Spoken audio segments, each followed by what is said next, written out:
Alors apparemment, Mélenchon est accusé par Reporters sans frontières de porter atteinte au droit à l'information. Alors là, qu'est-ce qu'il a dit hier dans sa conférence face aux médias indépendants pour les mettre dans un tel copium en fait? Qu'est-ce qu'il a dû dire?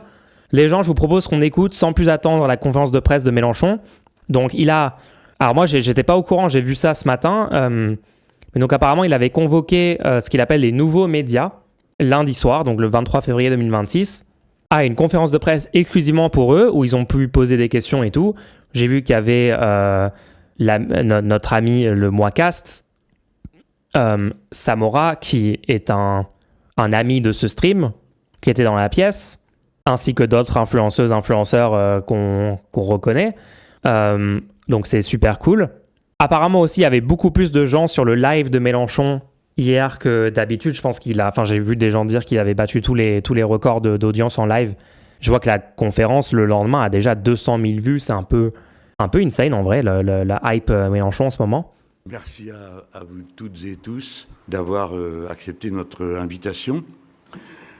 Au point de départ, apparemment, elle n'a pas été suffisamment explicitement formulée, puisque depuis hier, ou ce matin, nous recevons des coups de téléphone, des propositions de participation, toutes très émouvantes, mais qui ont l'inconvénient de ne pas correspondre au thème, au sujet et au cadre de l'invitation, c'est-à-dire rencontre avec les nouveaux médias. Alors je le dis pour TF1 sans aucun mépris pour les personnes âgées, ce qui est mon cas, mais enfin comme nouveaux médias. Et puis, vous voyez quoi. Ça, je ne veux pas non plus cibler TF1 ni aucun média, je voudrais le préciser parce que mes habitudes, parfois un peu éruptives, peuvent faire confondre. Je n'ai pas de problème avec les médias, ce sont les médias qui ont un problème avec moi, et en plus, aucun n'est visé en tant que tel. Je n'ai aucune raison d'être fâché avec la rubrique culturelle de Libération ou avec la rubrique sportive du Monde. Pourquoi en aurais-je? Mais oui, nous sommes très fâchés avec les responsables de la rubrique LFI. Ah, merci. Bref. Voilà, nouveaux médias. Alors que personne ne se sente exclu, si le hasard d'une invitation mal organisée ou quelque chose comme ça faisait que quelqu'un se sentait exclu, eh bien, le mois prochain, quand nous renouvellerons cette expérience, que nous l'aurons modifiée sur la base des retours discrets que vous aurez fait auprès de nous de ce qui vous aura pas convenu dans le déroulement. Tous les médias mainstream qui critiquent LFI H24 sont jaloux du buzz et des vues qu'il apporte dans leurs vidéos, donc ils ont somme de ne pas pouvoir y être.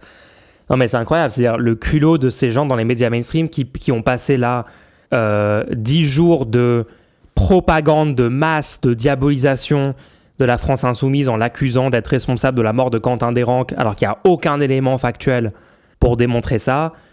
Et ils se sont lâchés une nouvelle fois comme ils se sont lâchés sur le soutien des LFI aux droits de l'homme basiques de la population palestinienne et leur droit de ne pas être littéralement génocidés. Pendant 3 ans, ils ont été traînés dans la boue, traités d'antisémites, diabolisés pour ça. Là, ils ont trouvé une nouvelle excuse. Et là, maintenant, ils ont le seum parce que ils sont pas dans la conférence de Mélenchon et tout. Mais pour vous, c'est un dangereux antisémite, pro-violence. Pourquoi vous voudriez vouloir être dans sa conférence? Vous devriez être heureux de ne pas être en proximité de cette personne ou de ce parti. Enfin, vraiment, c'est les pires personnes. Je sais pas comment quiconque peut avoir une once de sympathie pour ces médias mainstream désastreux. Eh bien, voilà, personne n'est exclu d'avance. 10 jours, tu dis, ça fait plutôt 5 ans. Non, mais les gens, ça fait depuis la création de la France insoumise qu'ils sont injustement critiqués. Je dis pas le contraire, on est au courant. Et personne intuitu personne n'est. Sauf 2 personnes qui se reconnaissent, qui se connaissent.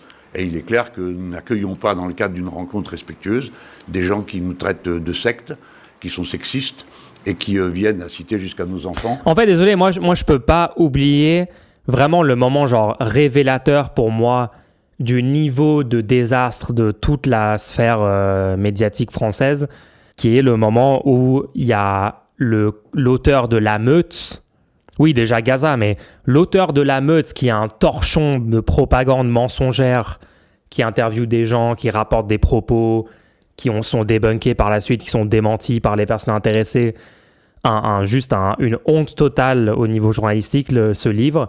Olivier Perroux, qu'il a coécrit avec Charlotte Belaïch, qui n'est pas accrédité comme un média accrédité justement à l'événement des universités d'été LFI, ce qui est un choix totalement normal et défendable de ne pas accréditer c'est pas de l'empêcher d'aller à l'événement, c'est ne pas lui donner l'accréditation que c'est un média, c'est un journaliste légitime, parce que ce n'est pas un journaliste, ce mec, c'est un propagandiste, d'accord? Donc moi, je défends l'action de LFI de ne pas l'accréditer. Et on a eu littéralement 100% des médias et même des gens qui, par moments, sont plus de bonne foi envers la gauche et tout, comme Blast, comme... Enfin, est-ce qu'on peut retrouver le communiqué pour dénoncer l'atteinte à la presse de LFI? À ce moment-là, c'est le panel de médias et de journalistes qui ont signé ce truc. Moi, je pensais pas que c'était à ce point-là la CIA, l'entre-soi, le corporatisme et tout, mais j'étais juste ultra choqué à ce moment-là. J'essaie de retrouver, hein. Est-ce que vous avez le... Ah oui, voilà, on l'a ici, je crois. Communiqué des sociétés de journalistes dénonçant le refus de la France Insoumise d'accréditer un journaliste du Monde à ses universités d'été.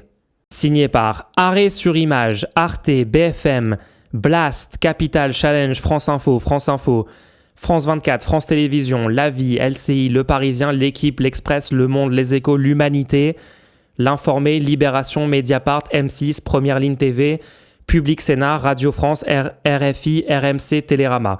Pour moi, genre, voilà, cette liste de médias, ça en dit long sur ton média si t'es dans cette liste de gens qui dénoncent le fait qu'LFI accrédite pas Olivier Perrou. Genre, pour moi, c'est... Voilà, à partir de là, c'est finito, quoi. Pour argumenter leur calomnie. Alors, ça a posé, merci alors d'abord à vous d'être là, ensuite à vous, mes chers camarades.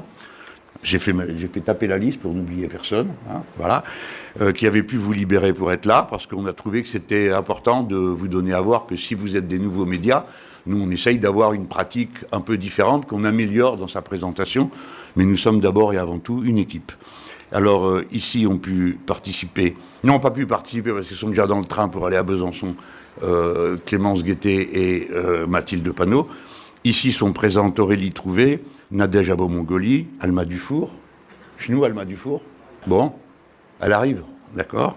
Ainsi que le coordinateur national, Manuel Bompard, Éric Coquerel, Paul Vanier, Bastien Lachaud, Antoine Léaumont, Louis Boyard.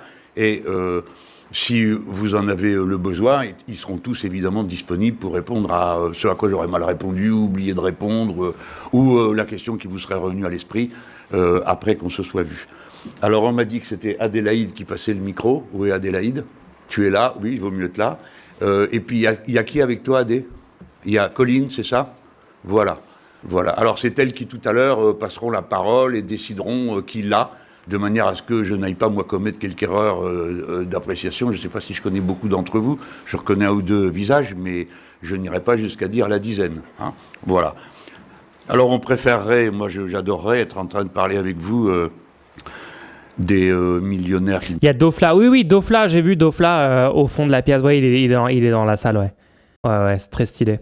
D'ailleurs, je suis sûr que le Moicast et Dofla ont peut-être débriefé déjà sur leur stream respectif. J'ai pas eu le temps de regarder. Mais ouais. Ils ne payent pas d'impôts, de la guerre que les États-Unis vont faire ou non à l'Iran. On peut en parler d'ailleurs de tout ça. Ou bien de ce qui n'est pas du tout traité. Par exemple, l'Europe a conclu le plus grand accord de libre commerce de toute son histoire avec l'Inde. Mais bon, qui va s'intéresser à de telles bagatelles quand un sujet aussi intéressant que notre vindicte propose. On préférerait aussi parler des propos des Allemands, puisque dorénavant, non seulement nous ne comptons plus pour rien dans les décisions européennes, mais nous avons à supporter les leçons de comportement des ministres allemands. Par exemple, bon, je ne fais pas toute la liste, parce que sinon je vais me lancer dedans et on ne s'en sort plus. Mais le contexte, évidemment, pour nous, il a changé par rapport au moment où on a eu l'idée de ce type de rencontre. Il a changé pour au moins 3 raisons, qui sont majeures dans ce moment où nous sommes. Le premier, c'est un moment politique caractérisé par le retour des pétainistes. Alors bon, les artisans du marché noir n'ayant jamais constitué un parti, on ne les verra pas, mais les pétainistes, si. Eux, leur vocabulaire, leurs admirations, qui reviennent sur le devant de la scène, et on a pu le voir au cours de la manifestation néo-nazie qui s'est tenue ce samedi à Lyon, et qui a été... Merci Mélenchon, merci. Oh, il est trop basé. Merci de dire que c'est une manifestation néo-nazie. Oh, je suis content qu'il y ait au moins une personne dans la politique française qui nomme correctement cette manif. Été autorisé par les autorités d'un homme qui est chef de l'État et qui lui-même trouvait admirable Philippe Pétain ou Maurras. Et tout ça dans un moment où nous sommes... Yo, les gens, c'est l'enfer. Un de mes meilleurs potes va quitter le RN. Pourquoi c'est ton meilleur pote? Voter RN. Un de mes meilleurs potes va voter RN. Pourquoi c'est encore ton meilleur pote? Juste arrête. Arrête d'être pote avec cette personne. Physiquement attaqué. Premièrement par des Change menaces de de pote. mort individuelles. Une menace de mort, ça paraît moins impliquant qu'un complot ou l'organisation d'un assassinat. Pour ma part, j'ai fait l'objet des deux, quelques autres aussi ici. Mais c'est ça l'ambiance dans laquelle nous vivons. Plus les agressions de domicile, plus les colis, les faux colis piégés et le reste. Mais tout ça, bon, ne retient pas l'attention, et d'ailleurs on ne le souhaite pas, pour pas que des compétitions viennent se mettre en œuvre. En attendant, depuis le vendredi 13 février, nos locaux ont été attaqués dans toute la France. Le local des municipales à Metz, à Castres, à Bordeaux, à Rouen, à Tours, à Belfort, à Saint-Nazaire, plus la permanence parlementaire de Mathias Tavel, et les permanences parlementaires d'Aurélien Lecoq à Lille, Nathalie Oziol à Montpellier, Anne Stambach-Ternoir à Toulouse, ainsi que les agresseurs. Les gens, c'est terrifiant. Hein. Le climat politique mis en place est terrifiant. Genre. Se sont trompés d'adresse. Adrien Clouet, Antoine Léaumont, Andy Kerbrat, Adrien Clouet, Claire Lejeune, Sylvie Ferrer, Mathias Tavel, plus le siège national, c'est-à-dire au total une vingtaine d'agressions qui sont considérées par l'officialité médiatique comme des événements qui ne méritent pas attention véritablement. En tout cas, pas au moins autant qu'une manif nazie, sur laquelle d'ailleurs on cachera le contenu nazi. Le deuxième point, c'est évidemment le comportement médiatique à notre égard. Je crois que tout le monde a vu, je veux dire, même si on n'aime pas les insoumis, beaucoup de gens sont choqués par le côté rouleau compresseur quotidien permanent sur les chaînes de télé. On a l'impression de participer à des séances de l'Inquisition. Il s'agit de nous faire regretter, il s'agit de nous faire désavouer, il s'agit d'obtenir la tête d'eux, etc. Avec une violence verbale et physique qui se voit. Je crois que les intéressés ne s'en rendent pas compte, parce qu'ils ne doivent pas évidemment regarder leurs propres émissions, mais il fallait voir Réel, hyper réel, tout ce qu'il est en train de dire, oui. Les gens qui s'adressaient à Mathilde Panot ce dimanche, comment ils l'ont fait, ou à Manuel Bompard. Nous, c'est pas notre... J'ai pas vu le passage de Mathilde Panot, mais je doute pas qu'ils aient été horribles avec elle. On n'a pas le temps de regarder chaque passage des gens de LFI et ce qu'ils doivent subir sur les plateaux et tout, mais bon, on commence à comprendre. Maintenant, ça fait genre 10 ans qu'on voit ça en boucle, genre c'est bon. Et là, c'est peut-être même le pire de tous. Enfin, je sais pas c'était quoi le pire épisode. Je sais pas si... sur les Gaza, quand même, ils ont reçu Bompard et ils lui ont dit « Manuel Bompard, vous êtes antisémite. » Genre, juste en pleine face, comme ça. Ils étaient tellement violents à cette époque-là. Je sais pas si ça, actuellement, c'est pire. Bon, bref, ça sert à rien de comparer. De toute façon, ils sont horribles tout le temps. Notre intention n'est pas de peser sur les questions qui nous sont posées. Elles sont posées. Ces médias appartiennent à des milliardaires, et puis de toute façon, ils posent bien les questions qu'ils veulent, mais il y a une forme de respect mutuel ou sinon on n'y va pas. Par exemple, moi, je ne ressens aucun respect à l'égard de ceux qui, au cours de ma dernière partie à une émission du matin, ça s'est fini par est-ce que j'avais fait un doigt d'honneur ou pas au journaliste Benjamin Duhamel.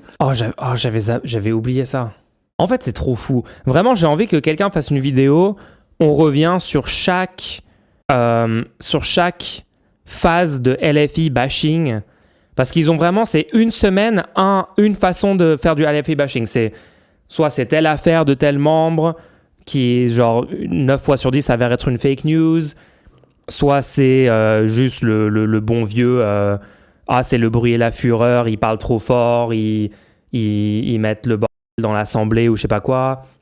Soit ça va être oula, leur programme conduit à la faillite économique de la France. Enfin, vraiment, chaque semaine, il y a une construction médiatique de LFI bashing.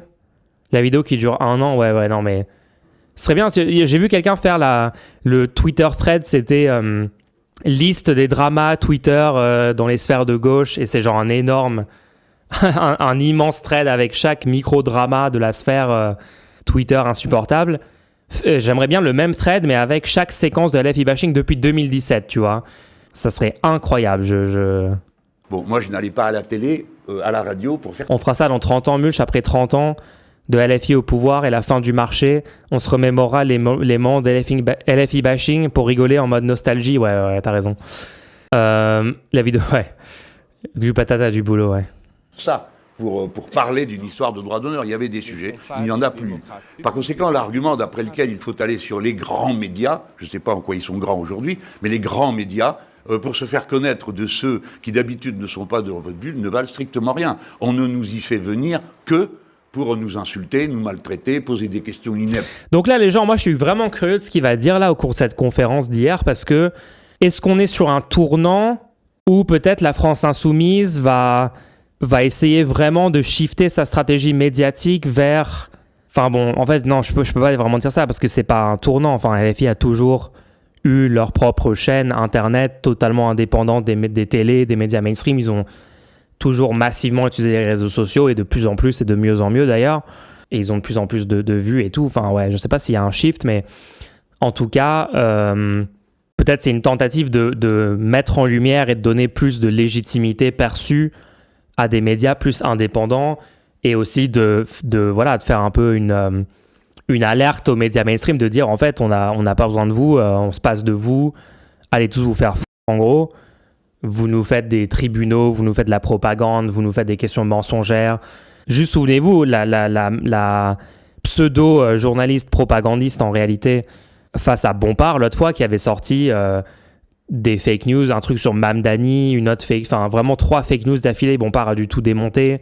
Évidemment c'est usant, évidemment c'est insupportable, et ils sont légitimes dans leur critique, et du coup peut-être qu'ils veulent envoyer un message genre si ça continue, on vient plus du tout sur votre plateau, dans vos médias de merde, et en fait on va juste faire des trucs indépendants avec des médias normaux, citoyens, ou en tout cas là essayer de les platformer, les mettre en avant, dire aux gens regardez, si vous en avez marre de nos interviews horribles face à Pauline de Malherbe, face à Léa Salamé, face à je sais pas quel autre propagandiste, allez voir sur des chaînes indépendantes où là il y a des gens normaux en fait.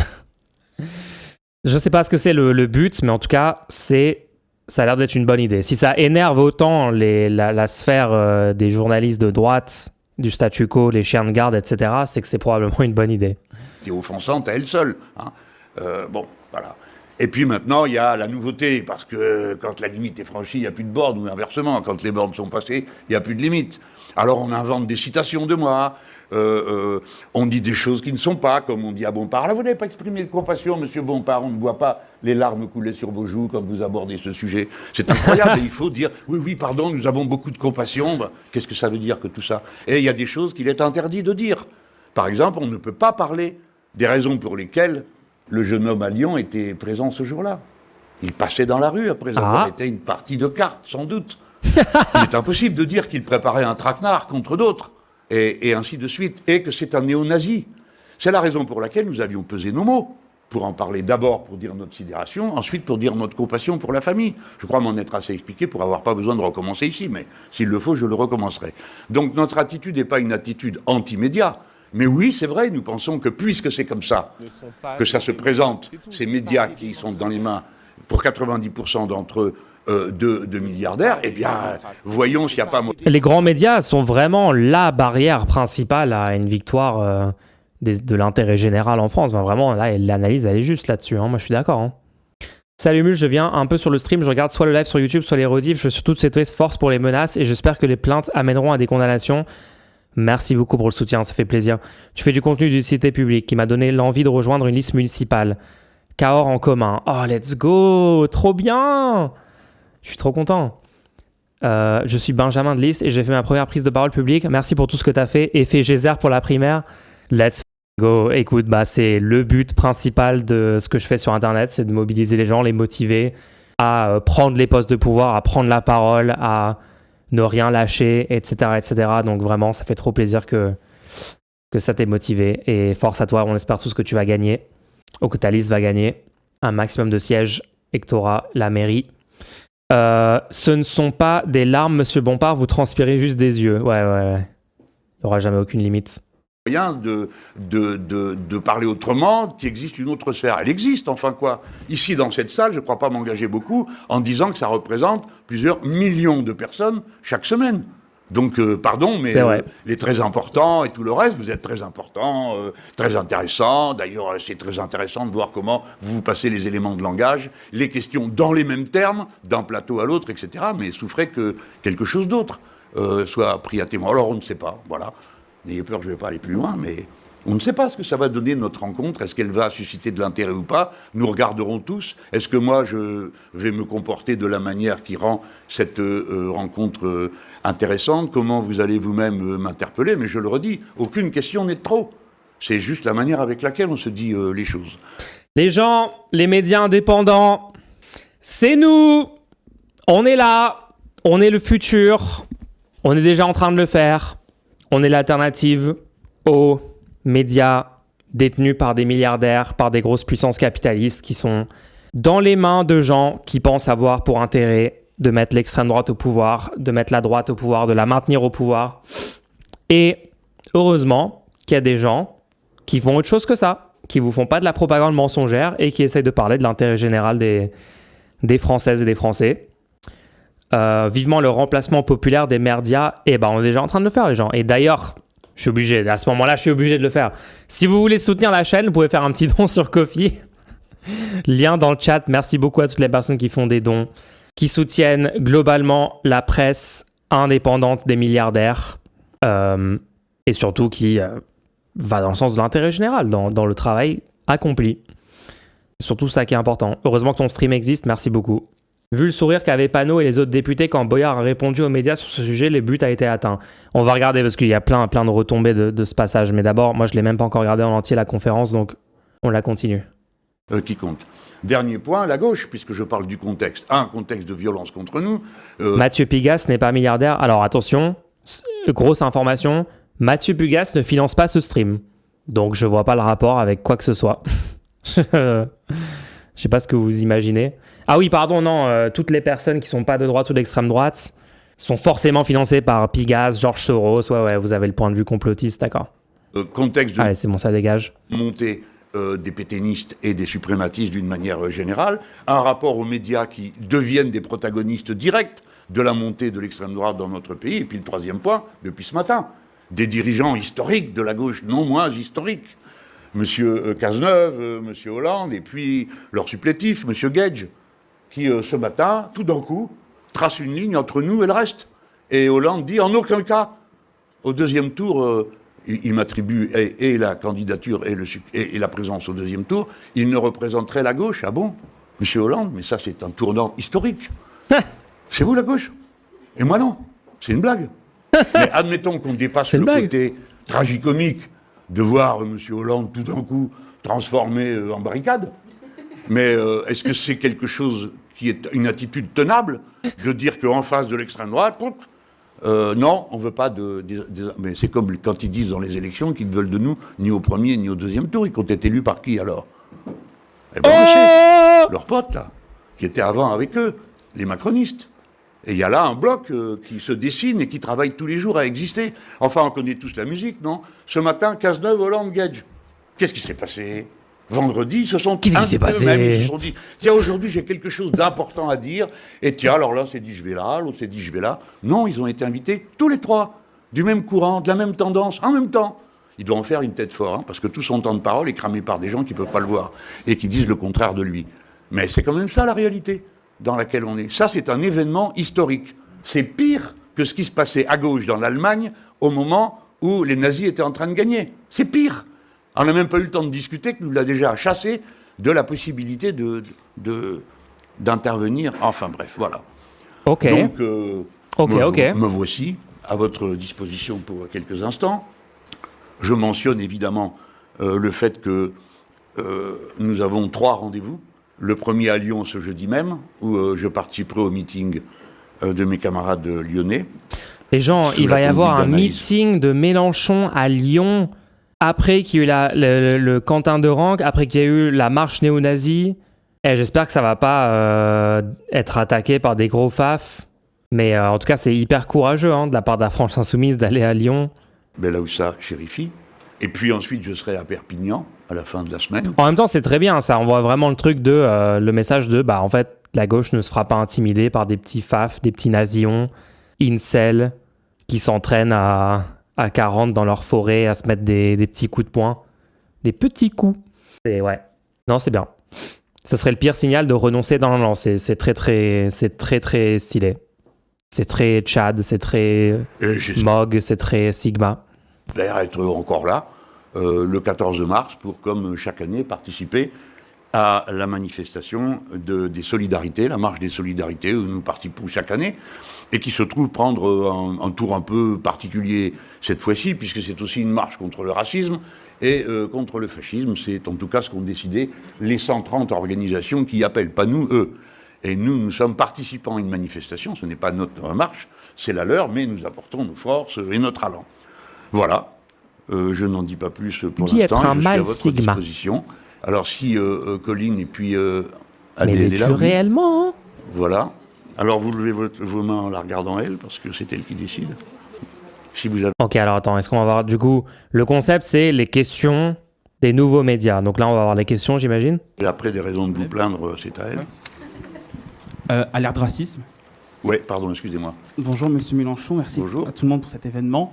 D'abord, je tenais évidemment à vous apporter mon soutien en tant que président d'Alerte Racisme face à la cabale médiatique dont vous faites l'objet. Ça nous empêche justement de parler des vrais problèmes. Ah, Et, pardon, désolé, genre, je reconnais ce mec, je reconnais... Ah, regardez, c'est Moicast, il est là. Je reconnais Alerte Racisme, il est sur Twitter, il est sur quel réseau, je me souviens plus. C'est quoi son compte? Il est dans un média qu'on regarde, mais je me souviens plus lequel. Il est sur Twitter. notamment de l'explosion des faits racistes. Le ministère de l'Intérieur a publié très récemment de nouvelles statistiques. Plus Je connais pas. Ah, est-ce que je le confonds avec une autre personne? Attends, pardon. Quand je tape alerte racisme sur Twitter, je le trouve pas. Alerte. Vous avez le lien de son truc? 88% pour les actes islamophobes, toujours autant d'actes antisémites et surtout, vous en avez parlé, une hausse des agressions physiques. Oui, si, c'est Ilyas Djaouti. On est d'accord. Par nous, pour nous, juriste, affaires publiques, Sorbonne Paris, président d'Alerte Racisme. Mais il intervient... Oui, il intervient régulièrement dans les médias, dans la télé déjà. Et il est pas sur un autre média? Attends. Non, apparemment pas. Ok, non, je le vois souvent sur Twitter, oui. Il fait du très bon travail. Stylé. Ah oui, c'est Ilyas, je suis un ouf. Ouais, on est d'accord, ok. Ma question, elle est simple, parce que d'une part, on voit bien que ce chiffre, il est sous-estimé, mais que de l'autre, il est encouragé par des groupuscules d'extrême droite comme l'UNI, la Cocarde, Némésis. Que comptez-vous faire une fois au pouvoir? Pardon, excuse-moi, j'en profite. Il n'y a pas de souci. J'essaye de faire signe discrètement pour qu'on me passe un stylo, parce que j'ai oublié, comme d'habitude, mon stylo. Et Elle les sera papiers. finie. Elle est terminée. Comme excuse, allez-y. Que comptez-vous faire du coup de ces groupuscules une fois au pouvoir? Et Merci. comment comptez-vous Il utiliser y a beaucoup de gens dans cette pièce que je reconnais pas, par contre. Hein. Ah, Dofla, il est là. Comment je l'ai pas vu? les institutions pour faire baisser justement l'explosion de ces faits racistes? Genre, qui est cet homme au premier plan? Lui, je sais pas non plus. En vrai, je suis censé connaître ces gens. Justement, l'explosion de ces faits racistes. C'est mon job de connaître ces gens, normalement. C'est par deux qu'on passe, c'est ça? Ok. Bonjour Monsieur Mélenchon, Oscar Tessonneau. Donc je dirige un magazine hebdomadaire qui s'appelle Red Brain Magazine. Donc sa particularité est qu'il est fait par des personnes porteuses de ce qu'on appelle un trouble du neurodéveloppement, donc le trouble du spectre de l'autisme, hein, qui nous accompagnent avec leur handicap cognitif tous les jours dans la conception de ce journal. J'aimerais peut-être avoir une question sur l'étymologie d'un terme et sa définition, celui d'extrême gauche. On voit que la chaîne CNews l'emploie énormément à partir de 2021, alors que vous êtes qualifié comme un parti purement social-démocrate, comme pouvait l'être Europe Écologie Les Verts à l'époque. Si j'ai bien compris, LFI vont faire ça chaque mois avec d'autres personnes. Ah ouais, ok. En vrai, les médias comme Nova, c'est des nouveaux médias. Je sais pas. Ou le PCF dans les classifications du ministère de l'Intérieur. Et là, comme par hasard, il y a quelques jours, vous basculez dans ce que Laurent Nunez appelle des nouveaux partis d'extrême gauche. Comment vous l'interprétez, en tout cas, ce basculement avec de nouvelles définitions et ce qu'elle implique en termes de classification des partis? D'accord. Bon, ben, ça me fait deux belles conférences. Hein, merci en tout cas. Alors, sur le racisme, d'abord, je ne peux exprimer qu'un point de vue qui est celui d'un intervenant politique. C'est-à-dire, je ne suis pas spectateur, sociologue, ethnologue, ou que sais-je encore, psychologue. Hein. C'est un combat politique. Le racisme ne tombe pas du ciel. Il est injecté. Ok, alors là, ça va être un peu long. Je sais pas si c'est intéressant de regarder toutes ces questions. On va regarder 2-3 précises. J'ai vu des passages tourner. Alors attends, celle-là peut-être? Le sentiment chez les gens, tant de l'espoir que de la peur, parce que ce sont des espaces de radicalité dont on ne peut plus bénéficier sur les médias traditionnels. Oh, je reconnais cette personne. Je sais plus d'où, de TikTok? Est-ce que vous avez son pseudo, les gens? Est-ce que vous connaissez? De TikTok, on est d'accord. Elle va le dire? Une radicalité qui, moi, me fait peur. Peut-être elle a dit au début. Enchantée. Oui, ah, que se passe-t-il là? Bon, bah, je me permets, je me lance. Bonjour, enchantée. Je m'appelle Anna Baldi. Moi, je suis créatrice de contenu sous le nom Anna Baldi. de grande bavardeuse sur les réseaux sociaux. Grande bavardeuse. Muche qui connaît tout le monde sans les connaître. Non mais c'est mon job de connaître ces gens. Mais je fais pas toujours correctement mon travail. Attendez, je vais... Grande bavardeuse. Non, c'est bon, je la follow. Attendez, est-ce que je la follow? Je la follow sur quoi? Ben, ça va être juste moi, ma petite séance, genre je dois follow tous les gens dans cette salle. Ouvrir TikTok. Pourquoi on voit pas? Je comprends pas. TikTok me dit pas si je follow pas la personne, je comprends plus. Bah, sans doute que... Ah si, je la follow, ok. 260 000 followers sur TikTok, 10 millions de likes. Ouais, non, mais je vois son contenu, ouais. Et alors, moi, je voulais vous poser une question donc, sur les nouveaux médias. En fait, j'ai le sentiment que ces nouveaux médias créent beaucoup de sentiments chez les gens. TikTok, c'est la pire appli en même temps. Ouais, c'est vraiment pas dans mes habitudes, TikTok, en fait. J'ai jamais vraiment... Enfin, c'est un peu le pire réseau social, ouais. Enfin, pas le pire, mais bon. Peut-être que En fait, tout ce qui est sous forme de short et tout, je suis vraiment... J'essaye de pas être là-dedans, quoi. Hein. J'essaye d'en produire, mais pas d'en consommer. Malheureusement, l'algo est trop... me fait perdre trop de temps dans ma journée, quoi.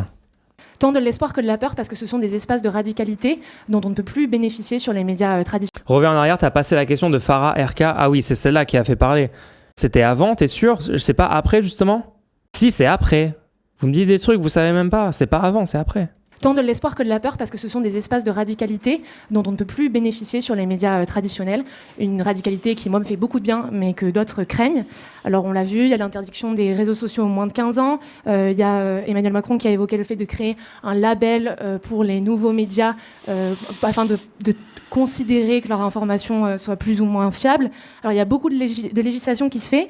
En attendant, dans les nouveaux médias, on est très nombreux à ne pas pouvoir avoir de carte de presse, à ne pas avoir d'argent, à ne pas avoir de protection et être visés notamment par des raids provoqués par ces pétainistes qui sont de retour dont vous parliez tout à l'heure. Alors, ma première question, quelles évolutions est-ce qu'on peut supposer pour ces nouveaux médias à l'ère du retour des pétainistes et comment est-ce qu'on peut y répondre? Et puis la seconde, c'est comment ne pas tomber dans le piège de la réaction quand l'agenda médiatique est décidé par des figures qui font ce que l'on appelle du putaclic. J'ai l'impression que l'on passe notre temps à debunk la dernière bêtise qu'a dit Sarah Knafo plutôt qu'à développer un discours d'opposition construit et vulgarisé. Donc voilà, est-ce qu'il y a encore un espace pour autre chose? Ça, c'est vrai, c'est un bon point, hein, mais bon, moi, mon avis là-dessus... Je vais donner mon avis, on va pas écouter l'avis de Mélenchon, comme ça, voilà. Mais moi, mon avis là-dessus, c'est qu'il faut faire un équilibre entre les deux, quoi. Bon, après, c'est vraiment basique comme take, mais genre, parfois, c'est hyper important de débunk des dingueries de l'extrême droite. Parfois, il faut proposer soi-même ses propres idées et son propre truc et tout. Nous, on essaie de faire les deux. Bon, après, c'est sûr, ça donne des streams de 5 heures où on mélange plein de sujets, mais bon, c'est un peu, c'est tout ce qu'on peut faire, quoi. Il y a des gens qui doivent mettre plein d'énergie sur proposer des idées progressistes et une future société progressiste, sexy, désirable, basée, qui augmente le bonheur collectif, machin, et d'autres personnes qui doivent passer plus de temps sur d'autres aspects, quoi. Mais tous influencent positivement. Bref, on skip l'avis de Mélenchon vu qu'on a... Ben non, mais les gens, c'est bon, on va pas écouter toute la conférence. Je pense qu'on voit à peu près ce qu'il va dire, quoi. Que de la réaction, ou est-ce qu'alors la réaction c'est une forme de résistance qui s'impose lorsque l'on n'a plus du tout la main mise sur l'agenda? Ok, alors stylé, on va regarder, juste parce qu'on n'a pas le temps de tout voir, on va regarder... Moi je veux surtout entendre les questions en fait et les gens... Quand tous les autres... Refaisons des maths, ouais non. N'écoutez rien, et Coquerel entend le ministre dire, y a un ancien ministre, il paye rien, les millionnaires. Coquerel dit, voyons si c'est vrai. Il est président de la... Bon, c'est pire bon. que dans les années 30 face à la montée du fascisme. Attends, alors lui c'est un gars de Blast, non? Pardon. Non. C'est bon? C'est bon? Allez-y. Bonjour. Moi, Yanis Mamdi de Blast. Alors, j'ai 2 questions pour vous, même si elles sont un peu liées. Alors, vous avez dit que la situation de la gauche est pire que dans les années 30 face à la montée du fascisme. Est-ce que ça, vous pourriez le développer? Et sur la Jeune Garde, bien sûr, est-ce que vous pouvez nous expliquer pourquoi vous avez décidé de vous allier à eux, alors que leur mode d'action diffère quand même de la France insoumise, puisqu'eux, ils n'hésitent pas à utiliser la violence face à l'extrême droite. Et est-ce qu'aujourd'hui, vous regrettez cette alliance politique avec eux? En fait, c'est ça le truc, c'est genre... Pourquoi ils font ça, en fait? Est-ce que quelqu'un peut m'expliquer pourquoi ce mec-là vient de faire cette question? Blast being Blast, oui, mais pourquoi? Pour quelle raison? Est-ce que c'est un sorte de truc de... Il faut se conformer à l'image, à la vibe journaliste? Est-ce que c'est full épisode 5, genre identité et étiquette, et donc on doit formuler une question comme ça? En fait, j'ai du mal à comprendre les motivations de cette personne. Vous voyez ce que je veux dire? Ils se donnent une vibe d'officiel. Ouais, mais donc, du coup, ils font tout le contraire d'être un média indépendant. Enfin... C'est comme ces deux questions, c'est tout de suite ou il y en a deux? Ça y est, c'est fait. Ok, alors je prends dans l'ordre. Libérer les médias, c'est pas un discours très... Bon, c'est bon, on va pas écouter Mélenchon. J'écoute les passages qui sont importants. Hein. Je sais, si vous me dites qu'il y a tel passage qui est hyper important, on l'écoutera. Mais bon, la réponse à cette question, je sais pas trop ce qu'on va apprendre, quoi. Hein. Si on l'écoute. Non, mais après, il y a un passage après, il y a un passage basé. Nouveau pour nous, parce que l'idée a déjà été portée à plusieurs reprises, mais avec le temps qui passe, et vu l'approfondissement de la catastrophe, la situation est meilleure pour nous pour proposer autre chose. Je veux dire que si on nous fait des campagnes du type de celles qui ont été faites contre nos amis au pouvoir dans toute l'Amérique latine, la moitié de la France... Oui, le passage important arrive bientôt. Il est bientôt... s'écroulera de rire. Parce que, prétendre que la liberté est garantie par le système médiatique actuel, personne ne croit ça en France. Je crois personne, à part ceux qui travaillent dedans. Tout le monde voit bien que ça ne va pas. Je ne sais pas bien comment régler le problème, comment on fait coïncider la liberté d'entreprendre, de posséder tout, les hommes et les biens, et puis la liberté de la contradiction. Alors ils ont résolu le problème, ils ne le règlent pas. Voilà, comme ça se fait tout seul. C'est-à-dire c'est un phénomène de concentration et nous sommes en train d'arriver à un paroxysme. 9 personnes possèdent 90% des médias. Quand on dit le chiffre, on a du mal à se représenter ce que ça peut bien vouloir dire. On nous dit « Ah, mais tout le monde est libre là-dedans ». Oui, tout le monde est libre d'être d'accord, sans aucun problème. Hein.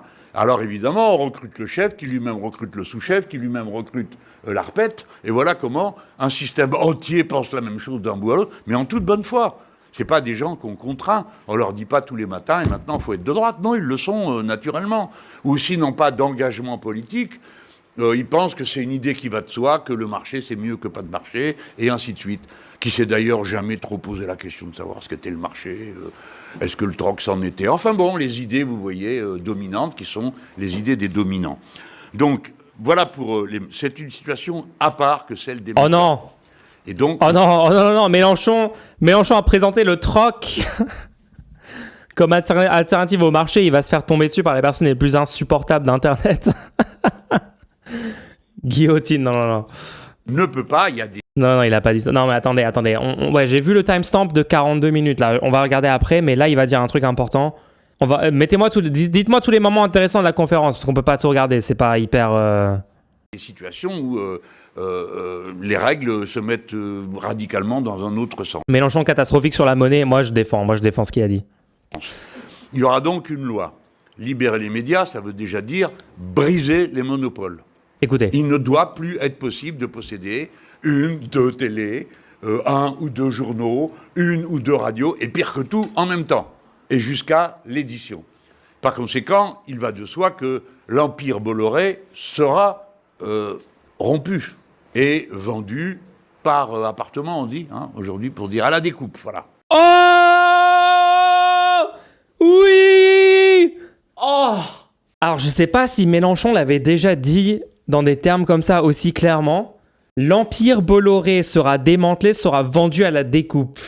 J'avais besoin d'entendre ça, en fait. J'avais besoin qu'il y ait un homme politique en France qui me propose ça. Oh. Alors oui, ça a été toujours le programme de la gauche de déconcentrer la propriété des médias, mais j'aime bien le fait que Mélenchon aujourd'hui le dit aussi clairement. En fait, moi j'ai l'impression que BPT avait raison, c'est jusqu'à maintenant, il y avait encore une marge de progression dans la propagande anti-LFI, tu vois. C'était possible d'aller plus loin. Mais là, avec ce qui s'est passé récemment, et le truc de Quentin Desranques, de toute la classe politique qui accuse LFI d'être extrême gauche et d'être des ultra-violents, d'avoir provoqué la mort, d'avoir défendu la mort de Quentin, que c'est la milice de LFI qui sont allés tabasser. Enfin, c'est 10 jours de propagande qu'on vient de traverser. De tous les médias mainstream, tous les plateaux d'inquisition et tout. Je pense que là, LFI se disent non, mais du coup, ça y est, on a atteint le maximum. Donc maintenant, quand on parle de notre programme de déconcentration des médias mainstream de la main d'une poignée de milliardaires, on peut dire des phrases qui, auparavant, cette formulation de la phrase nous aurait coûter en termes de popularité dans les électeurs. Et là, je pense qu'à ce stade, les électeurs, ils veulent que Mélenchon dise ça, tu vois. Moi, j'ai l'impression que la réaction globale des Français, c'est on n'en peut plus des médias Bolloré. Et le fait de dire les termes sur oui, on va démanteler ce truc-là, on va démanteler cet empire et vendre ça à la découpe, déconcentrer la propriété, je pense que c'est le bon moment de le dire aussi clairement, tu vois. Moi, je pense que vraiment, là, c'est une très, très bonne idée politiquement. Et que là, ça monte dans l'ordre des trucs prioritaires tellement ça devient catastrophique qu'on se protège pas mieux contre ça. Ouais. Non, c'est puissant. Et du coup, cet extrait, les gens, il a fait le tour, il a été clippé, il a fait il y a des TikTok avec des millions de vues de cet extrait, il y a des clips Twitter avec des millions de vues. Les médias vont probablement hurler dessus. On va essayer de trouver les réactions parce que j'ai vraiment envie de les voir pleurnicher sur cette phrase.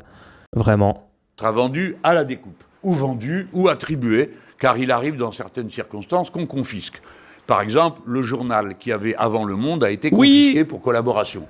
Et ça arrive qu'on confisque des médias pour collaboration. Ça arrive. Voilà, c'est une chose qui pourrait arriver. Oups. Suivants ont gardé la rédaction, les locaux et tout, mais comme ils les avaient à zéro, ils sont tenus correctement. Ça arrive. Des fois, on saisit, on confisque. Et puis d'autres reçoivent des sous. Par exemple, Témoignage chrétien, c'est une petite... Il est tellement basé, les gens, il est tellement basé. Ça arrive. Voilà, parfois on confisque. petite feuille renéotée, et puis du jour au lendemain, c'est devenu un journal. Alors il a disparu depuis, mais ça existait des choses comme ça, plein. Il y avait des journaux partout en France. Et puis petit à petit, la concentration a vidé tout le monde, constitué d'immenses monopoles. Voilà. Donc la libération, c'est d'abord la rupture des monopoles et leur dispersion à la découpe. Ensuite, la stabilisation des métiers dans les métiers nouveaux. Ce n'est pas pareil d'être ce que vous appelez un influenceur ou une influenceuse que d'être journaliste d'un grand groupe ou pigiste d'une série de journaux. D'ailleurs, le statut de pigiste lui-même devrait être revu. J'y ai moi-même travaillé. À l'époque, c'était très joli, ça s'appelait pigiste permanent, ça veut dire esclave. Donc, tu es pigiste permanent, ça veut dire tu es appelé pour faire tes piges et tu vas là où on t'a dit d'aller. Et puis, tu fermes ta grande bouche parce que c'est pas la peine sinon. Donc, j'ai été pigiste permanent, j'ai une idée du genre de vie qu'on mène quand on est pigiste permanent. Voilà. Surtout quand on est père de famille. C'est encore plus enthousiasmant comme situation. Donc, ça veut d'abord dire ça, la rupture et la stabilisation sociale et la réorganisation de l'aide à la presse. Voilà.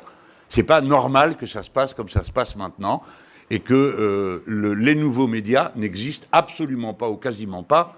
Mediapart a dû se battre avec le fusil à la main pour obtenir simplement des droits fiscaux. Je crois que c'est dans leur cas, si je me rappelle comment ça s'est passé. Voilà comment je vous réponds. Alors ceux qui disent vous réunissez que les gens qui sont d'accord avec vous, pas du tout, j'ignore absolument ce que vous pensez. Certains pensent que nous sommes des sociodémocrates ramollis. D'autres pensent que nous sommes des exagérés insupportables. Parmi vous, ne me racontez pas d'histoire. Il me suffit de vous voir rigoler pour voir que certains d'entre vous se sentent visés. Alors c'est pas vrai. C'est pas vrai. Et puis, moi, je suis prêt à accepter, sauf frontières. Alors, les nouveaux médias d'extrême droite, non. C'est normal, non. On invite qui on veut. Et puis, alors, nous, on va se définir en disant ceux qu'on n'invite pas. On n'invite pas l'extrême droite. Nous n'invitons pas les personnes qui nous ont calomniés. On a le droit, quand même. C'est pas une convocation, c'est une invitation. Dans l'autre sens, il y en a pas qui ont des droits et pas d'autres. Non, ça n'existe. Voilà, nous invitons qui nous voulons chez nous. Alors, et puis, si possible, tout le monde, parce que plus il y en a, plus c'est crédible. Donc, moi, je ne suis pas du tout contre le fait que des nouveaux médias de droite... Et les filles sont quand même plus proches des SOSDEM que des révolutionnaires. Non, mais c'est pas qu'ils sont proches, la France Insoumise est un parti social-démocrate. Par définition, c'est un parti social-démocrate, c'est-à-dire vouloir mettre en place des réformes pour limiter le pouvoir de la bourgeoisie, pour aller dans le sens de l'intérêt du prolétariat. Voilà. Augmenter le salaire minimum, augmenter les filets de sécurité, la protection sociale, redistribuer les richesses par les impôts, etc., etc., etc. Et en fait, c'est très bien, c'est une bonne chose d'être social-démocrate. Il faut être social-démocrate. C'est très bien. Voilà. C'est littéralement la définition, mais tout le monde oublie ce que ça veut dire social-démocrate. Aujourd'hui, ils disent c'est Glucksmann. Non, Glucksmann est un néolibéral, c'est-à-dire l'inverse d'un social-démocrate. Mais encore une fois, c'est le décalage de la fenêtre d'Overton vers la droite qui fait que l'étiquette social-démocrate est utilisée de façon mauvaise sur des gens qui n'en sont pas. Par exemple, dire Hollande c'est social-démocrate, c'est de la folie. Hollande est celui qui, au pouvoir, a décalé l'âge de la retraite en faisant une réforme du nombre d'annuités pour passer ça de 41,5 à 43 ans d'annuités nécessaires pour toucher ta retraite. Donc, il a repoussé d'1 an et demi l'âge de départ à la retraite. Ok, c'est-à-dire une réforme néolibérale, une réforme de droite, un recul social, l'inverse de la social-démocratie. Social-démocrate, ça serait baisser la retraite de 62 à 60 ans, baisser de 60 ans à 58 ans, à 56 ans. Ça, c'est une politique social-démocrate. Hollande est allé contre la social-démocratie, contre une politique social-démocrate. Pareil avec ses lois travail, pareil avec le CICE, pareil avec la répression des manifestants, qui est l'inverse de la gauche. Enfin, il a fait une politique de droite, en fait, économiquement. Donc, l'opposé de la social-démocrate. Désolé, hein, c'est revenir aux bases de la politique, quand même, c'est important. Glucksmann était contre la manif du 10 septembre. Non, mais Glucksmann est un candidat de droite qui veut une politique de droite pour la France. Genre, il a fait une politique de droite quand il était à côté de Saakashvili. Il a défendu ça. Il tient des positions de droite, conservation du statu quo, conservateur. Des bases de la politique, on n'entend plus du tout. Bah, vous l'entendez. Sur ce stream, les gens, n'hésitez pas à faire des dons. Merci. Viennent à la prochaine conférence de presse s'ils le souhaitent, à la condition d'être polis. C'est tout. C'est pas trop lourd hein, comme condition. Alors j'en viens, monsieur. Moi j'aime vraiment ça. J'aime vraiment Mélenchon qui genre là augmente au niveau rhétorique et assume la confrontation avec toute la presse capitaliste, propagandiste de droite et d'extrême droite en France. Genre vraiment pour moi, c'est ça qu'il faut faire. Il faut vraiment dénoncer ça. Genre, il y a toujours eu la critique des médias mainstream, des nouveaux chiens de garde, tout ce truc-là. Dans la gauche de rupture, dans la France insoumise, ils ont toujours théorisé ça, parlé de ça et tout. Mais moi, je pense que dans ce moment-là, il faut augmenter le niveau de pression mis sur ces médias politiquement, en fait. Il faut convaincre les gens, parler aux gens, de dire c'est pas normal, en fait, que 9 milliardaires possèdent toute la presse qui utilisent ça pour vous faire voter pour l'extrême droite, pour vous diviser, pour vous mentir sur ce que veut faire la gauche de rupture au pouvoir en France, etc., etc. Vous avez vu récemment, quand je vois des passages de Bompard, quand je vois des passages de personnes LFI sur des plateaux, alors qu'ils se font traiter comme des sous-merdes, qui se font diffamer, qui se font attaquer, qu'ils font des manipulations lunaires en face, des insultes, des trucs. Moi, j'ai voulu qu'ils soient plus frontal, et qui dénoncent et qui quittent les plateaux en faisant des esclandres et tout, parce qu'en fait c'est légitime. À un moment tu peux pas, il y a des limites à ne pas franchir et ils les franchissent en permanence, donc au moment il faut péter les câbles. Moi je dis ça et je pense que là c'est très bien que Mélenchon il monte un peu la rhétorique contre les médias, quoi. Contre les médias mainstream, bourgeois, pas contre le concept d'être un média. Justement, ce qu'il défend est pro-liberté de la presse, le fait de déconcentrer la propriété des médias et pro-liberté de la presse. Hein. À vos deux questions. Pourquoi j'ai dit que c'était pire ? Bon, peut-être que le mot pire, j'en sais rien, j'y étais pas dans les années 30, donc j'étais à beaucoup de choses, mais pas là. Donc, pire, je n'en sais rien, puisque de toute façon, ils ont tout perdu, on s'est fait massacrer, il y a eu une guerre mondiale, donc je ne sais pas ce qu'on pourrait faire de pire que ça, c'est-à-dire une autre guerre mondiale, mais cette fois-ci, il ne restera plus personne après.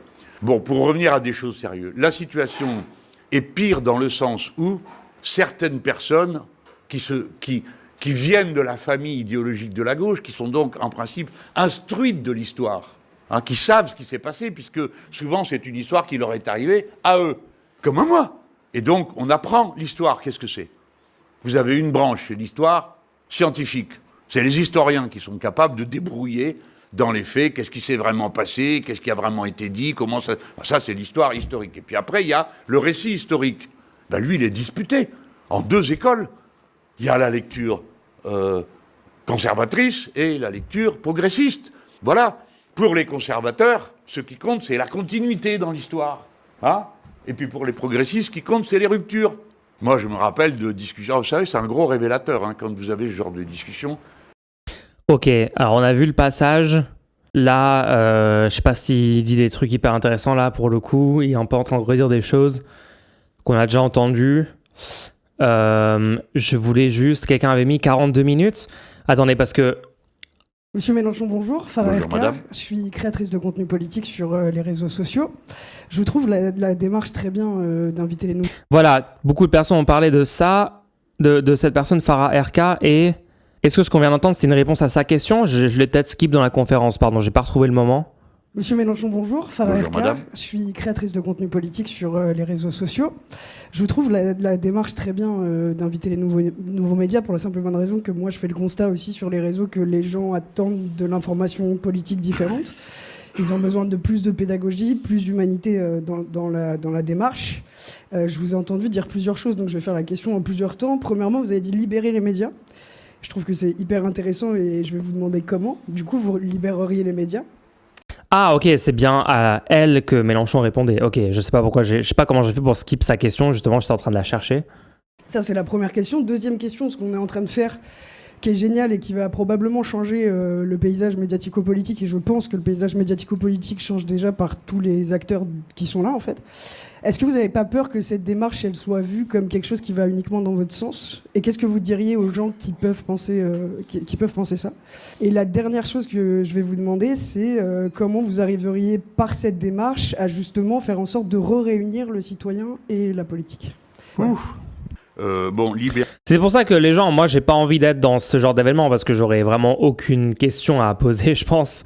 En fait, si franchement, honnêtement, s'il y avait vraiment l'opportunité de faire un stream avec LFI, avec Mélenchon par exemple, ou avec quelqu'un de LFI, je sais pas si c'est une bonne idée, hein. Parce qu'en gros, moi j'ai tendance à ne pas évoquer les sujets où on est d'accord, où je pense que c'est bien ce qu'ils disent et ce qu'ils font, etc. Ce qui serait utile politiquement, c'est aller sur des choses où j'ai des accords de fond, par exemple sur l'Ukraine, sur les propos qui ont été tenus sur l'Ukraine, sur des sujets, je sais pas, sur le nucléaire, sur des sujets comme ça, où j'essaierais de faire changer de position politique la France Insoumise. Sauf que genre, il y a zéro probabilité que ça arrive. Enfin, si, il y a une micro-probabilité, mais bon, ça serait pas... Et du coup, non, ça serait pas... En fait, c'est pas une bonne idée, je pense. Ça serait catastrophique. Ouais, c'est pour ça que je vous dis, vous me dites, ah ouais, pourquoi t'es pas invité? Non, ce serait pas une bonne idée, en fait. Ça serait vraiment pas une bonne idée. Parce qu'à part y aller pour mettre en lumière un désaccord et parler d'un désaccord de fond, je vais pas poser une question où je sais déjà c'est quoi leur réponse et politiquement, je suis globalement d'accord avec ce qu'ils vont dire, tu vois, ça pas de... Oui, voilà, faut que je réserve ça pour le débat de second tour contre Mélenchon, oui. D'ailleurs, dans le meeting de la municipale pour 19e, l'enchaînement de Léaumont avec Chikirou qui lâche leur énergie, tu sens que la période est tendue, plus Chikirou qui lâche, hein. De toute façon, je vais plus dans les médias car si j'y vais, je pourrais pas me retenir de leur dire que vous êtes un truc dans le genre. Je sais pas si t'as vu, non, envoie le clip, je veux voir ça. Ça a l'air incroyable, je veux voir ça. Est-ce que tu peux y aller et demander à Mélenchon quel est son désaccord? Oui, c'est ça le truc, c'est que voilà, ça sera quel est ton désaccord et du coup... ouais. Les médias, c'est pas un discours très nouveau, hein, pour nous, parce que l'idée a déjà été portée à plusieurs reprises. Ou alors leur dire, est-ce que vous voulez pas intégrer les propositions de bienfaits pour tous dans le programme LFI? Mais en fait, non, parce qu'on ne pense pas forcément que ça, c'est une bonne idée, même ça, quoi. Enfin, c'est... Mais avec le temps qui passe... Demande-lui si c'est d'accord avec un permis à points pour les journalistes, ouais, voilà. Mais même ça, tu vois, je sais pas si... Est-ce que LFI devrait, premier degré, mettre ça dans le programme pour 2027? Est-ce que les gens sont prêts à une mesure aussi ambitieuse? Genre, même vous, dans cette commu, quand on vous a présenté cette mesure, la moitié des gens étaient hyper douteux, enfin, étaient pas forcément convaincus que c'est une bonne idée, quoi. Parce que nous, sur le fond politique, on est pour des choses qui vont plus loin que le programme LFI. On est plus ambitieux. Donc voilà, c'est... Moi, je trouve que ça serait basé... En fait, il faut bouger le curseur, mais il faut le bouger jusqu'à un certain point quand ton but, c'est de gagner une élection présidentielle où il y a 50% de la population qui vote pour toi. Rappelle que les gens, le but, c'est qu'il y ait 50% de la population qui vote pour la proposition de gauche de rupture dans un an. Donc, avec le niveau de conscience de classe que les gens ont actuellement ou auront dans un an et pas dans 5 ans, pas dans 10 ans. Et ça, il faut le prendre en compte, sinon vous réduisez vos chances de gagner. Le bail acquisitif, c'est basé... Les gens, c'est pas le bail acquisitif, c'est interdire la location immobilière. Interdire la location immobilière sur le territoire français, c'est ça notre proposition. Est-ce que c'est une proposition basée? Bien sûr. Mais est-ce que ça peut gagner dans un an et convaincre la moitié des Français? C'est ça Nous, c'est ça notre proposition politique, c'est on interdit la location immobilière. Vous comprenez ce que ça veut dire? Le bail acquisitif, c'est une mesure, c'est une option de contrat qui sera là pour les gens qui peuvent pas acheter d'un coup ou emprunter d'un coup la somme entière pour acheter un bien immobilier. Mais le truc principal, c'est l'interdiction intégrale de la location immobilière, bien sûr avec une application progressive où il y a d'abord une annonce, il y a ensuite le fait d'interdire c'est quoi déjà de louer le bien alors que tu as... Enfin, je sais plus, mais ça se fait par palier. Je me souviens plus, ça se fait par palier. Tu peux développer un peu. On a plein de vidéos sur la chaîne qui développent. Si tu tapes Bad Mulch, location immobilière, tu tapes Bad Mulch immobilier, Bad Mulch bail acquisitif sur YouTube, tu trouveras genre plein de vidéos. On est rentré dans plein de détails. On a fait des débats avec des libéraux, des débats avec des conservateurs. On a convaincu un multipropriétaire que notre proposition était une bonne idée même. Tout ça a eu lieu. N'hésitez pas, le contenu est disponible. À tout moment, vous pouvez aller le voir et vous intéresser à ce qu'on dit là-dessus. On va pas tout réexpliquer à chaque fois. Alors, il y avait une question comme ça qui a été posée. Quelqu'un a demandé pourquoi vous ne tirez pas le programme vers la gauche vu qu'on dit déjà que vous êtes d'extrême gauche. Ah ouais. Bah, j'imagine qu'il va faire le même... Du coup, tu vas déménager. Non, dans une situation où on interdirait la location immobilière, vu que moi, je suis locataire actuellement, eh bien, mon propriétaire du logement où j'habite ne pourrait plus me le louer. Et donc, soit je le rachète direct, dans une situation où j'ai assez d'argent. Et si j'ai pas assez d'argent, on est obligé de faire un contrat bail acquisitif. Et donc, je continue de payer une mensualité. Sauf qu'au lieu d'être un loyer où en retour je n'acquiers pas de propriété, ça sera une acquisition du bien progressive. Donc chaque mois, j'acquiers des parts de propriété du logement où j'habite. Donc réponse, non, je ne vais pas déménager si on abolit la location immobilière. Est-ce que ça répond à la question? Est-ce que c'est clair pour toi? N'hésite pas à reposer des questions s'il y a des choses pas claires pour toi. Franchement, cette proposition, elle passe crème, c'est sûr. Non. Dans un an, dans un débat de second tour, où la proposition premier degré de la gauche, c'est abolir la location immobilière en France, c'est trop ambitieux. C'est trop radical. Pour l'état de conscience de classe actuel, les médias mainstream vont pouvoir faire flipper tout le monde. Vous savez que cette mesure va conduire à une importante baisse de la valorisation des biens immobiliers. Genre, ça ne sera pas une mesure sans impact. Et on assume les impacts, nous, personnellement. Mais est-ce que la gauche de rupture, dans un an, peut convaincre 50% des Français que les impacts positifs sont largement supérieurs aux impacts néfastes de cette mesure? Parce que c'est le cas, évidemment, c'est le cas. Mais est-ce que le sujet, c'est est-ce qu'on peut convaincre les gens? C'est pas... Sur le long terme, on peut convaincre les gens, mais ça se construit et c'est compliqué. Oui, actuellement, ils arrivent à faire peur aux gens avec la taxe Zuckman. Et les gens, il y a plein de gens qui gobent la propagande comme quoi ça va détruire l'économie, faire fuir les riches, je sais pas quel temps, il est d'accord? Si tu restes 5 ans dans un logement, puis tu décides de déménager, que se passe-t-il? On a répondu en long, en large, en travers à tout ça. Allez taper sur Google, rechercher, je vais pas tout vous expliquer. Et vu l'approfondissement de la catastrophe, une autre fois. La situation est meilleure pour nous pour proposer autre chose. Je veux dire que si on nous fait des campagnes du type de celles qui ont été faites contre nos amis au pouvoir dans toute l'Amérique latine, la moitié de la France s'écroulera de rire. Parce que, prétendre que la liberté est garantie par le système médiatique actuel, personne ne croit ça en France. Je crois personne, à part ceux qui travaillent dedans. Tout le monde voit bien que ça ne va pas. Je ne sais pas bien comment régler le problème, comment on fait coïncider la liberté d'entreprendre. Voilà, à partir de là, on avait regardé. Donc, c'était bien la réponse à Farah RK, que j'avoue, je la connaissais pas avant. Je pense que je la connaissais pas avant, je l'ai follow là. Ouais, ok. D'ailleurs, elle est revenue sur ce passage, Farah RK. Elle a fait un débrief.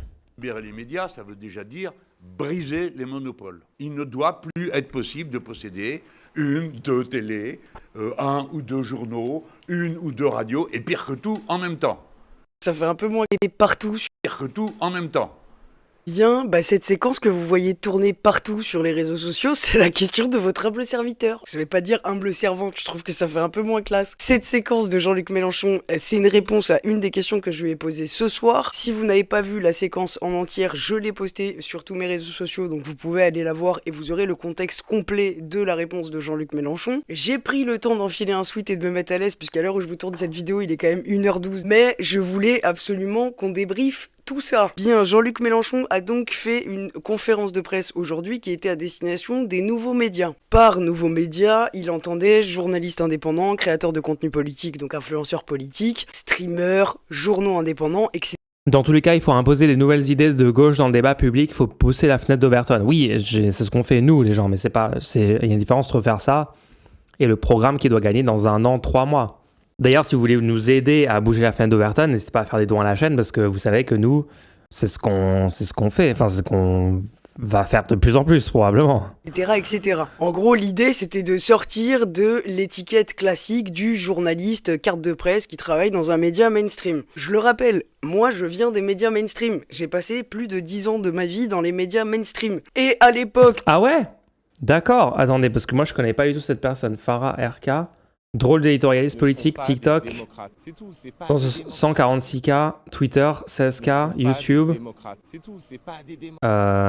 Attends, j'ai pas son... Ah voilà, son Linktree. TikTok. Ah non, je la suivais pas sur TikTok, mince. J'ai corrigé cette erreur. Municipal 2026, les presque candidats, procès RN. Ok, elle fait vraiment des actus et tout. Élection de Zoran Mamdani. Ok, elle parle de plein de trucs, cool. Ma personnalité ne rentrant pas complètement dans les cases des médias mainstream, j'ai décidé de monter mes réseaux sociaux. Et donc sur ces réseaux sociaux, on parle exactement de la même chose que le font les médias traditionnels, puisque je rappelle que nous on traite de l'actualité principalement politique, mais on le fait avec un ton qui est extrêmement différent. Un ton plus pédagogique, humain, bienveillant, etc. etc. Moi je fais partie de ces gens qui décident de garder la zone grise parce que je suis très attaché à l'indépendance journalistique, même si encore une fois je me considère plus comme éditorialiste que journaliste et qu'il y a une part journalistique. Ah, les étiquettes, les identités, épisode 5. C'est marrant, c'est vraiment... Ouais. Est-ce que je suis éditorialiste? Est-ce que je suis journaliste? Je veux l'indépendance, je veux le truc. Juste faites ce que vous voulez faire, dites ce que vous voulez dire. Couvrez les événements que vous voulez couvrir sans désinformer en informant bien les gens. Les étiquettes, c'est secondaire, voire totalement inimportant. Mais c'est intéressant. Dans mon travail, mais ce constat Elle a fait Brut, Comédie Plus, Virgin Radio et RMC, source sa bio. D'accord. Ouais, tout le monde est militant. Ouais, tout le monde est militant. Et tout le monde est journaliste. de besoin d'être reconnecté à des choses qui sont un petit peu plus proches de l'humain, en fait, c'est des choses que j'entends même dans les médias classiques. Nous, on est arrivé sur les réseaux sociaux parce qu'on pensait que tout ça, ça avait du sens, mais que la façon de porter les choses et que l'idéologie qui était rattachée à tout ça n'en avait plus. Et ça, Jean-Luc Mélenchon l'a très bien compris. Comme il a compris qu'il y avait un nouveau paysage médiatico-politique, il est en train de faire le pas vers les créateurs de contenu qui redessinent le paysage médiatico-politique. Moi, je trouve ça très bien, puisque ce que je fais sur les réseaux sociaux, c'est aussi pour ça. Ce que je fais sur les réseaux sociaux, c'est justement pour sortir de tout ce schéma médiatique qu'on a partout ces derniers temps, et qui, je le constate dans les commentaires de mes vidéos, lasse les gens, de tous bords, de toute classe sociale, de toute origine. Personne n'a empêché... Franchement, pas assez, hein. Je pense que ça lasse beaucoup de gens, notamment beaucoup de gens qui s'expriment sur Internet, mais ça devrait être encore plus. Je vois encore des audiences pour des grosses chaînes, dans les millions de téléspectateurs. Je suis là, mais qu'est-ce que les gens font de leur vie? Pourquoi vous regardez ça? Arrêtez!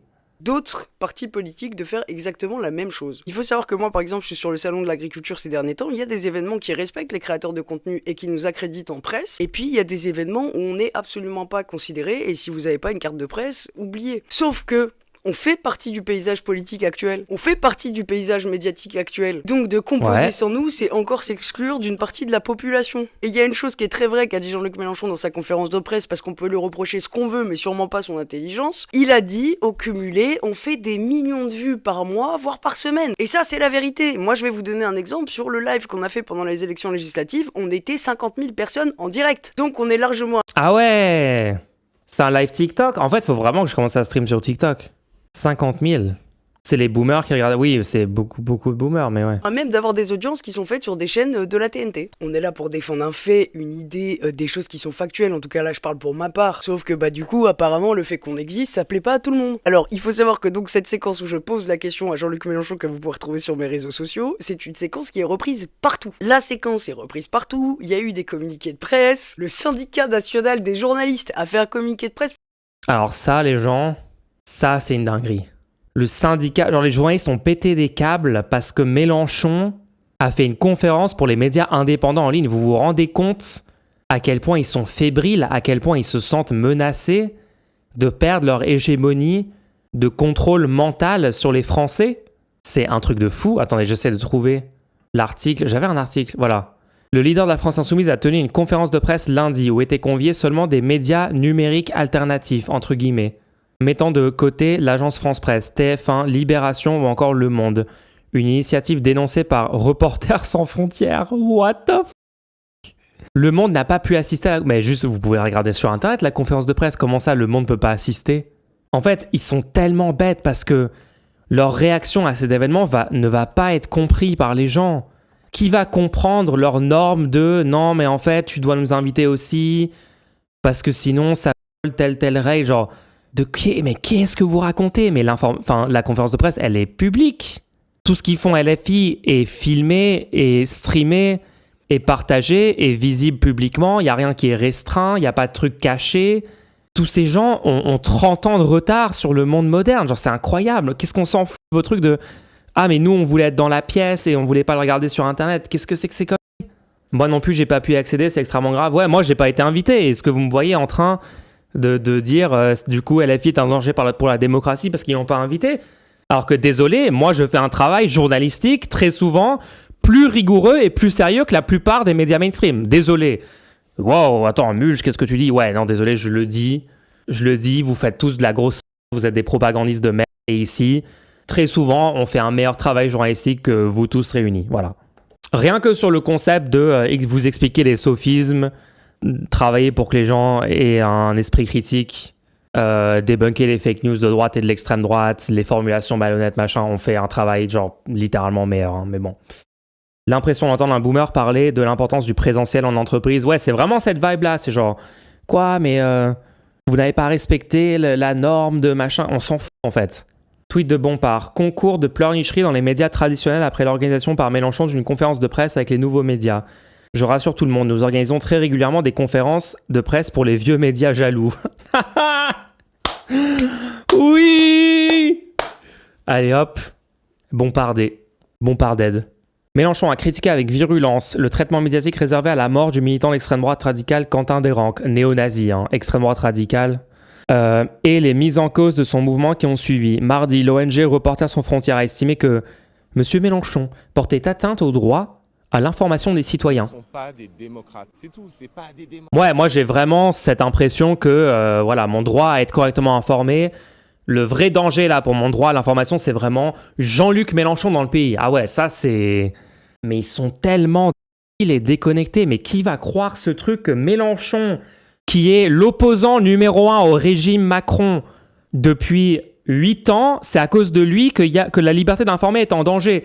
Donc les journalistes qui se font virer parce qu'ils défendent un peu trop les droits de l'homme des Palestiniens, les journalistes qui se font censurer, qui se font écarter quand un milliardaire rachète leurs médias et fait une purge discrète en interne, les Bolloré où leurs patrons interdisent littéralement de dire certaines phrases, certains mots, de parler de génocide à Gaza, les journalistes tués par Israël sous les bombes, machin, mais dans tous les autres pays autoritaires, Macron lui-même qui a fait je ne sais pas combien de lois et je ne sais pas combien d'atteintes à la liberté de la presse en France. Le problème pour la liberté de la presse, c'est Jean-Luc Mélenchon parce qu'il a fait une conférence sur des dizaines, des centaines de conférences, d'événements et tout, où c'était spécifiquement pour les médias, des nouveaux médias, entre guillemets, les médias indépendants, alternatifs. Et là, ils pètent un câble et ils disent Mélenchon fait une atteinte à la liberté d'informer des citoyens alors que toute la conférence est en ligne. Les citoyens ont la liberté de savoir ce qui s'est dit dans cette conférence. Bah, ça tombe bien, elle est diffusée publiquement. Donc, qu'est-ce que vous racontez, en fait? Ça n'a aucun sens. Est-ce que quelqu'un peut m'expliquer où est l'atteinte à la liberté d'informer les citoyens? Est-ce qu'une seule personne en France peut comprendre cet argument? Mélenchon a porté atteinte au droit à la liberté d'information des citoyens en voulant choisir les journalistes qui suivent ces conférences de presse. Donc là, ils n'ont juste pas pu leur poser des questions de merde. Et encore, il y avait le gars de Blast, donc il y a eu quand même une question de merde.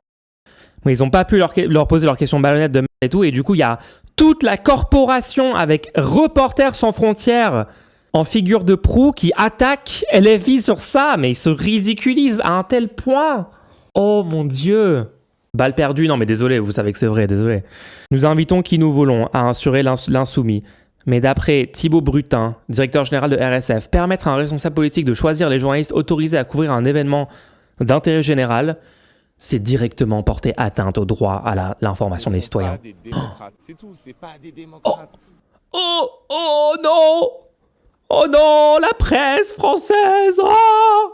Dictature! Staline! Ils sont complètement tarés! À quel point elle est d'intérêt général, la conférence, le mec est pas président. Non, mais du coup, ils sont en train de dire que la conférence de Mélenchon est un événement d'intérêt général. Ok, intéressant. Non, mais on dirait que c'est genre... ils nous ont empêchés de couvrir une attaque terroriste sur le sol où on avait besoin d'aller interviewer des témoins et tout. Genre, de quoi vous parlez? Liberté d'informer, sur est-ce qu'il y avait un drapeau palestinien qui a été levé dans la pièce ou non. Ils ont le seum. Et c'est magnifique. Dans un communiqué de presse paru dans la journée de lundi, Mélenchon a fait savoir qu'il souhaitait faire œuvre utile en invitant une conférence de presse réservée aux médias numériques alternatifs. France Info, AFP, ont vu leur accréditation refusée ou laissée sans réponse. Oui, basé. La demande du Monde est-elle restée lettre morte? Ouais. Et donc, on s'en fout, non? Quels que soient les griefs contre tel ou tel média formulés par M. Mélenchon, une seule boussole doit prévaloir, celle du journalisme, son honnêteté, son indépendance, son pluralisme. Reporters sans frontières appelle l'ensemble des forces politiques, donc appelle LFI, à respecter sans réserve le travail des journalistes et l'accès pour toutes et tous à une information libre et pluraliste. CIA. À quel moment LFI a fait le contraire de ça? Ça n'a aucun sens. Réponse de Mélenchon, vas-y. Des médias traditionnels prétendent qu'une conférence de presse réservée aux nouveaux médias, ce serait choisir nos journalistes. Quel mépris pour eux! Nous avons pourtant participé à de nombreuses gardes à vue médiatiques traditionnelles toute la semaine, matinales, émissions du dimanche, duplex, bah oui. Promis, on fera bientôt une conférence réservée aux vieux médias jaloux, ne sachant pas lire. Nouveaux médias numériques. Parfait. Ils se sont tellement moins mobilisés pour les journalistes palestiniens. Ah mais les gens, ils en ont rien à foutre que les journalistes meurent sous les bombes israéliennes, hein, désolé, mais...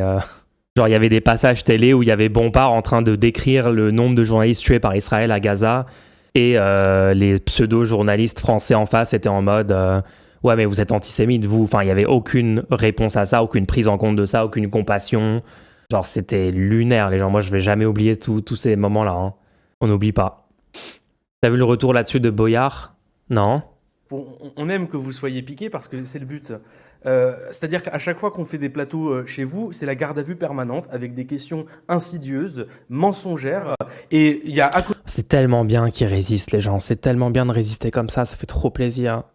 Côté de ça, des gens qui cherchent à faire de l'information autrement et à le faire de manière autonome. C'est par exemple des médias numériques qui ne sont pas sous l'influence de l'État ou qui ne sont pas sous l'influence des 9 milliardaires qui possèdent 90% de la presse. C'est par exemple des influenceurs qui commentent l'actualité politique, sont suivis, font référence dans le débat politique. À longueur de journée, on fait des conférences de presse avec vous. Même si jamais on trouve que vos questions sont irrespectueuses et inutiles dans le débat public, on le respecte parce qu'on respecte la presse. On considère pas qu'elle est libre. 9 milliardaires possèdent 90% des médias. Mais on le respecte. La preuve, on fait cette conférence de presse. Mais eux aussi, ils ont le droit à un espace. Ces nouveaux médias, ils sont importants et il faut leur donner de la considération. Et puis, enfin, pardon, mais vous qui parlez d'exclusion, c'est quand la dernière fois que vous avez invité un ouvrier sur un plateau de télévision ?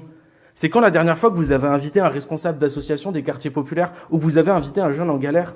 Vous passez votre temps à exclure le peuple français des médias. Vous restez entre petits bourgeois. Donc nous, on organise des espaces qui nous permettent de parler à ces nouveaux médias qui incarnent le peuple et on continue dans le même temps à parler à l'officialité médiatique jusqu'à la libérer parce qu'on fera une loi contre la concentration. Et c'est ça. On continue à parler à l'officialité médiatique jusqu'à la libérer parce qu'on fera une loi contre la concentration. Ok, LFI va faire 70% au premier tour à la prochaine élection. Que ces différents espaces existent. J'ai entendu des personnes qui sont au sein de cette conférence de presse qu'ils auraient aimé y être et qui rentrent dans la catégorie des nouveaux médias. C'est un nouveau format qu'on installera tout au long de la présidentielle. Et puis... C'est un nouveau format qu'on installera tout au long de la présidentielle? Ok, j'aime beaucoup cet arc, les gens. J'aime beaucoup ce que je suis en train d'entendre là. Ah ouais, d'accord. Genre là, ils ont dit, ok, vous nous avez diffamé, vous avez dit on est responsable de la mort de Quentin et tout, d'accord, ok. Du coup, on invite tous les médias normaux qui sont pas des énormes propagandistes, collaborationnistes du fascisme. On va vous mettre là-bas, vous allez hop dans le coin là-bas. Maintenant, on va faire entrer les gens normaux qui sont pas complètement tarés, pro-nazis, etc. Et on va voir comment vous allez réagir. Ah, vous avez le seum! Ah, c'est intéressant, vous avez le seum. Écoutez, on va faire ça toutes les semaines. Voilà. Fuck yeah. Parce que c'est une nouvelle forme que nous essayons de mettre en place, c'est-à-dire d'inviter les nouveaux médias et que parfois ça peut arriver qu'il y en ait certains et ça peut arriver que certains forcément on n'a pas pu penser à tout le monde, il y a beaucoup de nouveaux médias et donc je terminerai juste sur une chose. Nous y compris il y a des nouveaux médias de droite et nous on veut que ces nouveaux médias de droite viennent à ces conférences de presse. Pourquoi? Parce que ça donne de la crédibilité et nous on n'attend pas. Vous entendez que dans la salle ils essayent de parler en même temps que lui, de lui couper la parole et il en a rien à faire, juste il continue de parler. Louis Boyard, c'est un bon quand même, hein. Il est bon. Nouveaux médias de droite. Et nous, on veut que ces nouveaux médias de droite viennent à ces conférences de presse. Pourquoi ? Parce que ça donne de la crédibilité. Et nous, on n'attend pas à ce que les gens posent uniquement des questions qui font plaisir. Nous, on attend à ce que les gens posent des questions qui soient subversives, mais qui par contre soient faites dans un cadre de respect. Et donc, ce serait avec un immense plaisir de recevoir tous ces nouveaux médias. Donc le sous-entendu, c'est carrément que les nouveaux médias ou les médias numériques en ligne, etc., ou plus indépendants, même de droite, il n'a pas dit extrême droite, il a dit de droite, eux seraient limite plus respectueux pour LFI que genre les plateaux BFM, les plateaux RMC, les plateaux France Info et tout. En vrai, je pense que objectivement, c'est le cas. Hein. Je pense que c'est vrai ce qu'il vient de sous-entendre. Ouais. Oui, il a dit médias de droite, pas extrême droite. Il le redit après. Quelle que soit leur tenance politique, sauf l'extrême droite, parce que, selon moi, l'extrême droite n'est pas républicaine, et donc on continue de lutter, y compris contre cette extrême droite qui est particulièrement influencée par les milliardaires. Solide. Tellement solide. La question « Pourquoi vous ne nous invitez pas ?» c'est une très bonne question. Posez-vous la question « Pourquoi on ne vous invite pas ?» Oh ! Posez-vous les questions. Posez-vous. Oh, c'est parfait. Ouais, posez-vous la question, ouais. Les médias de droite, oui, il parle de Jean Massier. Il a dit, voilà, on n'inviterait pas l'extrême droite, on invitera des médias dans le champ républicain, même ceux de droite, même les gens de Backseat seront là. Excellent. Alors, est-ce qu'il y a des moments... Vous m'avez dit 42 dans la conférence. J'essaie juste de voir s'il y a le dernier moment intéressant. Je pense qu'on a vu l'info importante. En fait, c'est pas forcément les questions des gens dans cette conférence. Le plus important, c'est vraiment la stratégie de la France Insoumise avec ses nouveaux médias et la réponse ridicule en face, quoi. Ouais, impertinent, je vais regarder juste après. Attends, je regarde ça. Quelqu'un m'avait dit 42. Aucun d'entre eux a vu Andorre. Vous voyez, on est offensé 2 fois. 1, parce que c'est violent. 2, parce qu'on se dit, mais ils nous prennent pour des... C'est ça qui est tragique. On se sent insulté. Alors, vous vous sentez insulté, mais moi, quand j'y vais, moi aussi, je me sens insulté. C'est pour ça que j'y vais plus. Hein, je ne passe pas une émission entière pour savoir si j'ai fait un doigt d'honneur à la sortie. Ça ne m'intéresse plus. Je n'y vais plus. Mais mes camarades acceptent d'y aller et je les en félicite. Parce que moi, je ne suis pas capable de supporter ça. Alors, je me dis... sans doute que je ne dois pas être le seul, et je suis certain de ça. Alors, le rapport entre le programme et la réalité, c'est le rapport de la démocratie. Quand vous avez les 3/4 de ceux qui s'expriment officiellement, qui ont tiré, dit-on, l'opinion vers des mots, des phrases, qu'ils répètent tous, que ce soit vrai ou pas vrai. Et souvent, vous savez, le pire, c'est qu'ils ne savent même pas qu'ils sont en train de répéter. Pourquoi ? Parce qu'ils n'ont pas le temps, c'est l'information en continu. Donc, ils sont à la chaîne, ils passent un derrière l'autre. Et puis, à chaque fois, c'est les fiches des stagiaires. Alors, si les stagiaires sont à Némésis et autres, ça vous donne un qui arrive sur le plateau et qui, je dis les stagiaires, j'ai rien contre eux. Non, c'est pas le problème des stagiaires, mais c'est le problème de comment est produit. Et explique pourquoi il tire pas le programme à gauche. Ouais, mais je pense qu'on sait déjà.